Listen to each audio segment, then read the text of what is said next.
한번 말씀의 30절 말씀 끝부분에 보면 나를 존중히 여기는 자를 내가 존중히 여기고 라는 구절이 있죠. 한번 따라해 볼까요? 나를 존중히 여기는 자를 내가 존중히 여기고. 시작. 우리 옆에 분들에게 한번 축복합시다. 하나님을 존중히 여기는 복된 가정을 이루십시오. 시작.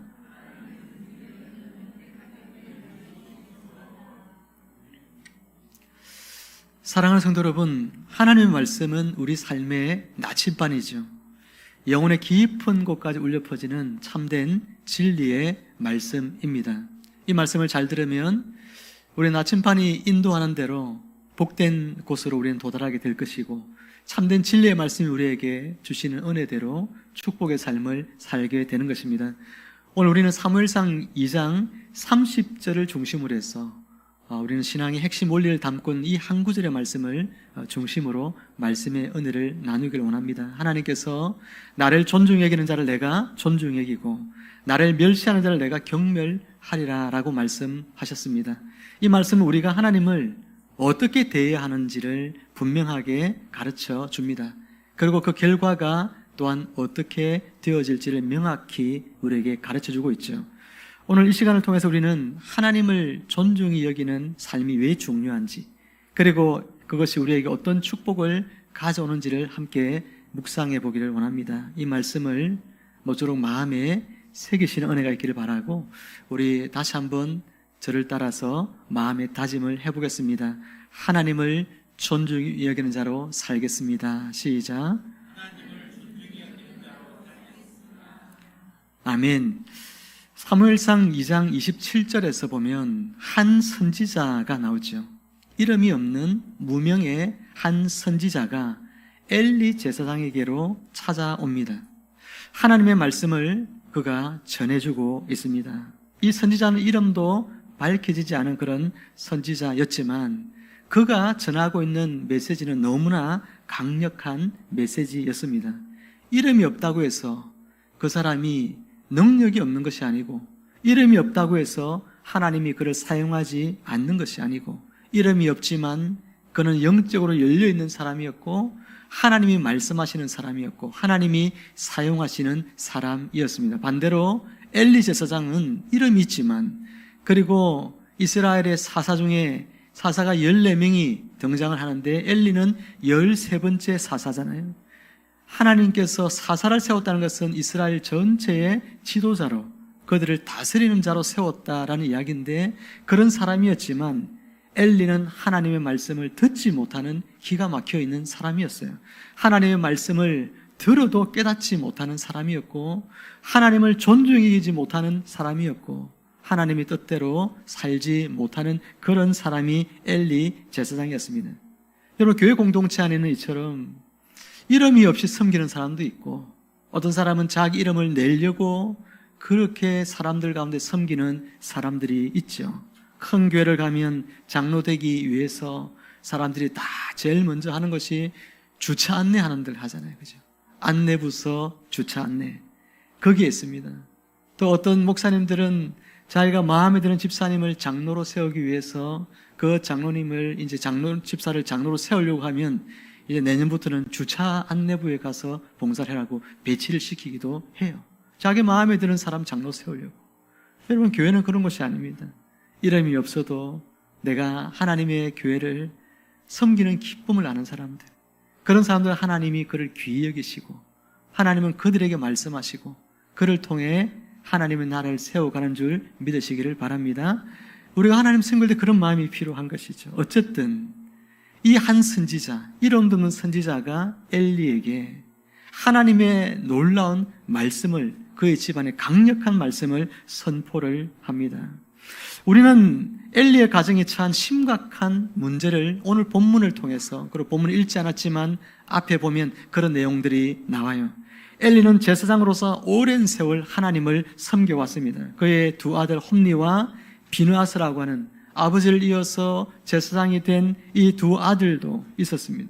그런데 이 두 아들은 이 아버지와도 훨씬 더 영적으로 어두운 아들이었고 아버지보다도 훨씬 더 못한 믿음의 삶을 살아갔습니다. 그들은 아버지가 하나님 말씀을 잘 듣고 하나님을 잘 예배하고 섬기도록 분명히 가르쳤겠지만 그러나 하나님을 경멸했습니다.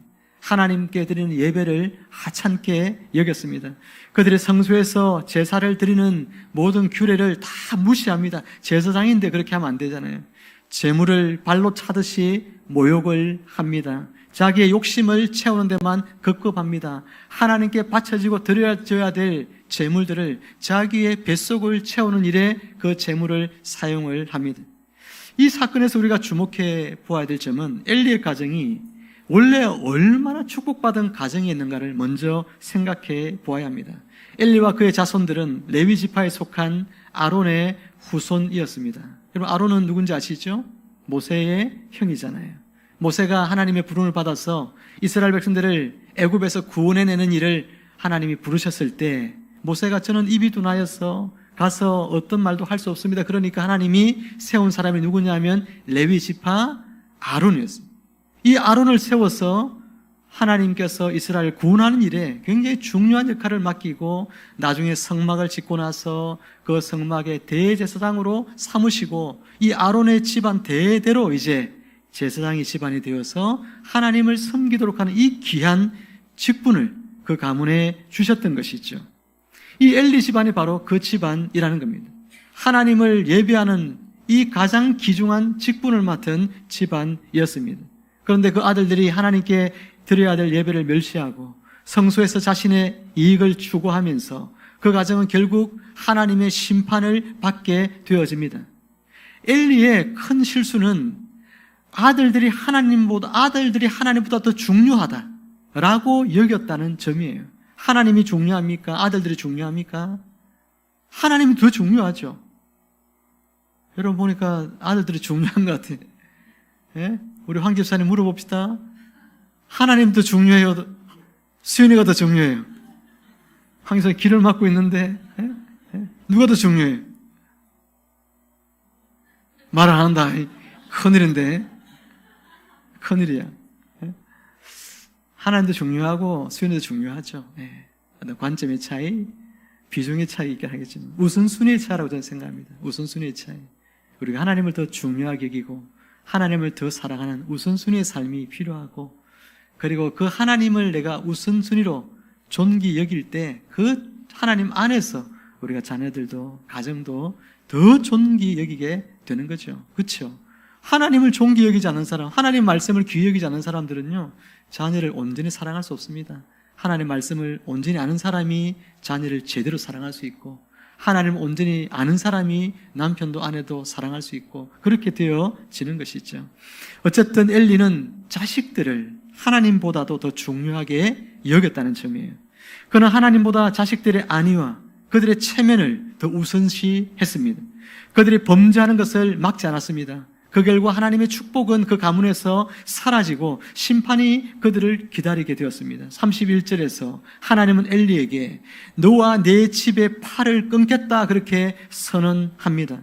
여기서 팔이라고 하는 것은 힘을 나타내고 기력을 나타냅니다. 이는 엘리 가문의 자손이 더 이상 이어지지 않게 할 것이다 라고 하는 말씀인 것이죠. 엘리에게는 하나님의 은혜를 받을 수 있는 그런 기회가 여러 번 있었습니다. 그러나 그는 그 기회를 다 놓치고 말았어요. 결국은 하나님의 말씀에 둔감해져서 이 자식들이 제사장임에도 불구하고 엄청난 죄를 짓고 하나님을 경멸하는데도 불구하고 그 자식들을 꾸짖고 나무라고 벌을 주고 그들로 하여금 돌이킬 수 있는 기회를 하나님이 수없이 주었지만 그러나 다 방관해버리고 그냥 무시하고 넘어갔습니다.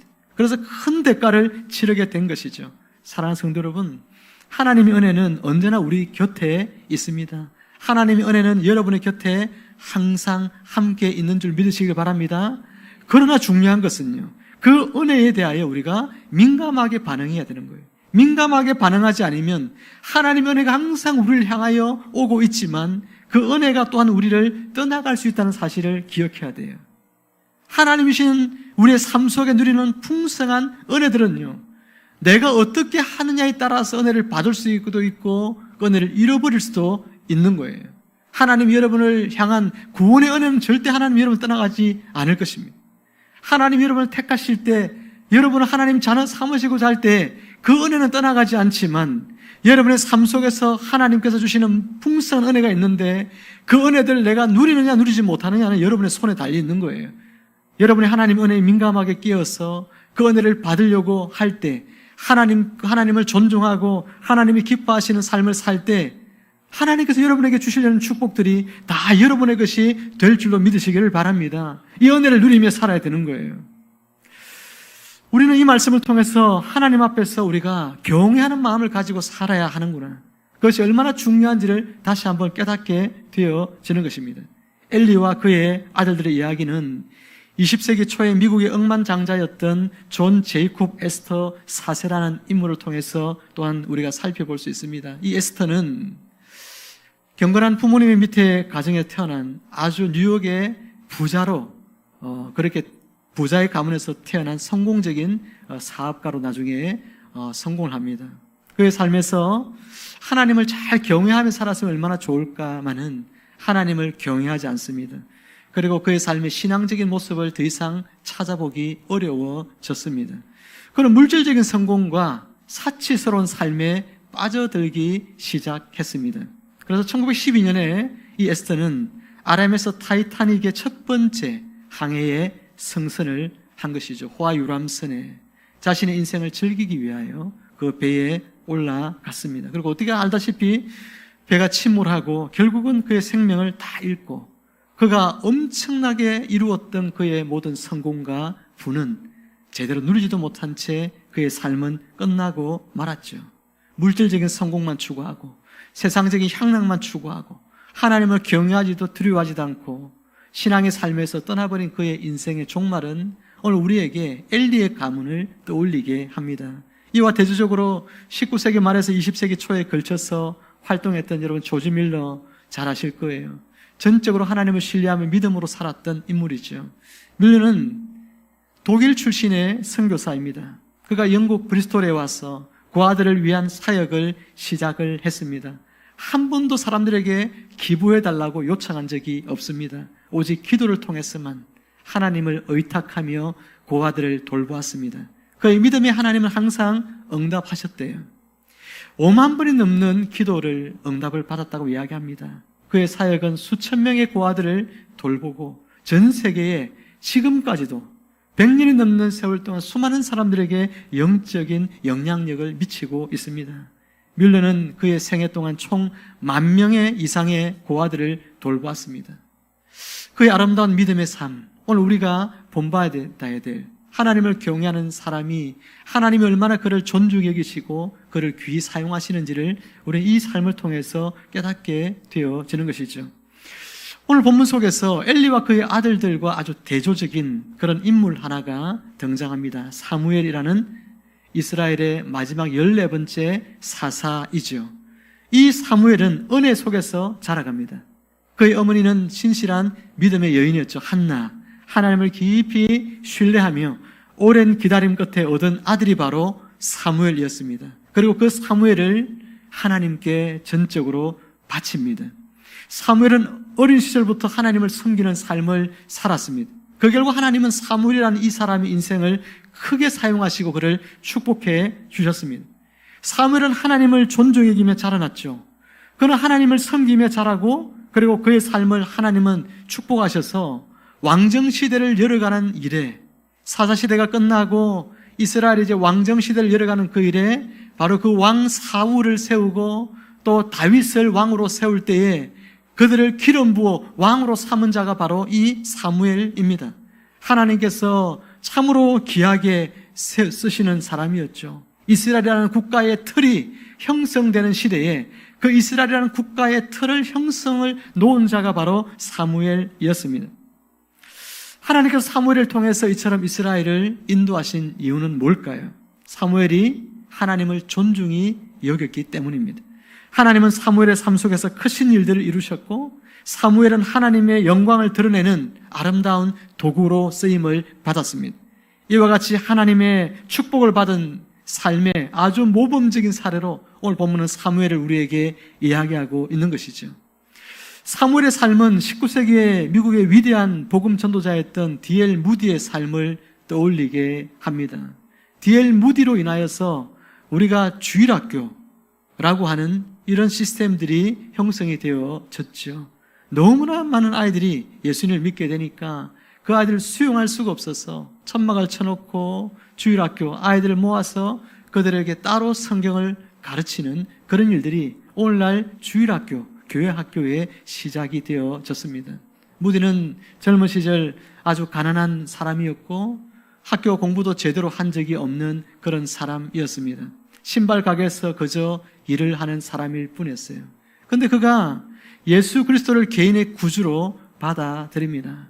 세상에서 볼 때는 그냥 천한 직업을 갖고 있는 무학자의 배운 것도 없는 그런 사람이었고 이 세상에 뭔가 큰 일을 할 것처럼 기대되지 않는 그런 인물이었지만 그는 예수 그리스도를 주님으로 영접하고 난 이후에 그의 삶은 달라지기 시작했습니다. 하나님을 믿고 하나님 앞에 내가 쓰임받는 삶을 소망하면서 그가 살아갈 때에 그는 신발 판매 일을 그만두고 전적으로 복음을 전파하는 일에 헌신을 하게 됩니다. 하나님은 그를 사용하셔서 나중에 무디 학교 또 무디 신학교 이런 것들을 통해서 많은 아이들 또 젊은 사람들을 훈련해서 그들을 길러내어서 미국 각처에 신앙의 이런 물결이 일어나도록 하는 일에 굉장히 중요한 역할을 했고 많은 또 신학생들을 배출해서 목회자들을 통하여 교회를 세우는 그런 일들을 하게 된 것이죠. 무디는 그의 생애 동안 이처럼 수많은 영혼들을 구원했습니다. 하나님의 영광을 드러내는 귀한 사명을 감당했고 그의 사역과 그의 생애가 오랜 세월이 지난 동안에도 교회에 미친 영향력은 참으로 지대하다 그렇게 할 수가 있는 것이죠. 사랑하는 성도 여러분, 하나님께서 존중히 여기시기를 원한다면 오늘 우리는 어떻게 살아가야만 할까요? 하나님이 여러분의 인생과 여러분의 가문을 존중히 여겨 축복된 여러분 인생과 가문이 되도록 하기를 원한다면 우리는 어떻게 하나님 앞에 반응해 드려야 될까요? 오늘 본문의 교훈은 우리에게 엘리 가문처럼 자식을 하나님보다 소중히 여기거나 내가 또 소중히 여기는 다른 어떤 것들을 하나님보다 더 소중히 여기는 그런 삶을 살아가는 것이 아니라 오늘 이 사무엘처럼 하나님을 존중히 여기고 하나님을 소중히 여기고 모든 내 삶의 우선순위가 하나님께 놓여져 있는 그런 삶을 살아가는 여러분들이 된다면 하나님은 틀림없이 여러분의 가정과 여러분의 인생을 축복하시고 여러분의 생애가 놀랍도록 하나님 앞에 귀하게 쓰임받고 하나님이 인정하시는 그런 복된 가문을 계속하여 세워나가도록 하나님이 축복해 주실 줄을 믿으시기를 주님의 이름으로 축원합니다. 하나님을 존중히 여긴다는 것은 단지 교회 출석을 잘한다는 것만을 의미하지 않습니다. 하나님을 존중히 여기는 삶은 하나님의 말씀에 귀를 기울이는 것이에요. 우리가 교회에 와서 예배를 드리는 이유는 가장 중요한 것은 하나님의 말씀을 듣기 위해서 우리는 교회를 옵니다. 하나님의 말씀이 우리의 삶의 나침판이 되고 우리의 영적인 우리의 삶의 양식이 되고 우리를 살게 하는 동력이 되고 우리로 하여금 이 세상을 지탱할 수 있는 소망이 되고 그 말씀을 우리를 안내하는 등불이 되어집니다. 하나님의 말씀이 우리를 살게 하는 거죠. 그러니 그 하나님의 말씀을 우리가 잘 귀 기울여 늘 듣고 그 말씀을 내 마음속에 잘 담고 일상의 자리로 돌아갔을 때는 그 말씀을 내 삶에서 잘 이루어내기 위해서 여러분 성령을 의지하여 힘을 다하여 그 말씀을 따라 살려고 할 때 그것이 바로 하나님을 경외하고 존중히 여기는 삶의 태도인 것입니다. 오늘 우리가 무엇을 위해서 지금 열심히 살고 있는지 내가 에너지를 많이 쏟고 있는 것들이 어떤 것들인지 한번 생각해 보아야 합니다. 여러분의 일상의 한 주간의 시간들 속에서 여러분이 가장 귀하게 여기는 시간들을 오늘 무엇을 위하여 쓰고 있는지를 생각해 보면 그것이 여러분들이 그 대상을 지금 존중하고 있다는 것을 알 수 있는 거예요. 여러분의 마음속에서 끊임없이 회사의 일들이, 사업의 일들이 이것들이 가장 먼저 아침에 잠을 떠도 그것이 먼저 생각이 나고 오늘 회사를 출근하면서도 회사에 해야 될 일들이 생각이 나고 집에 와서도 그 일들이 계속해서 떠오른다면 여러분들이 가장 존중히 여기는 삶은 회사가 되겠죠. 여러분의 사업이 되겠죠. 그러나 아침에 일어났을 때 내가 하나님 앞에 먼저 내 이 하루를 기도하며 시작하고 하나님 앞에 내 이 일상에 오늘 이 하루를 기도 가운데 하나하나 다 맡기면서 하나님 이런 일들을 오늘 하게 되는데 일 가운데서도 하나님의 영광이 드러나게 해주십시오. 제가 지혜가 부족합니다.